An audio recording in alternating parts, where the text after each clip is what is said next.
योगिगम्यं भवद्दिव्यतत्त्वं सुविज्ञातुमारात् समायान्ति सत्साधका भक्तवर्या प्रभो सत्यदेवास्तु ते सुप्रभातम्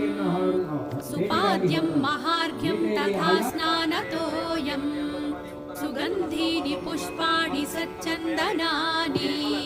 समानीय तिष्ठन्ति ते भक्तलोकाः प्रभो सत्यदेवास्तु ते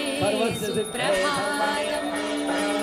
हरे नारद प्रार्थनां साधु मत्वा भवाब्दौ निमग्नान् समुद्धर्तुमातान् भवान् रत्नशैले धृताचावतारा प्रभो सत्यदेवास्तु ते सुप्रभातम् दरिद्रस्य विप्रस्य सम्पत्समृद्धिः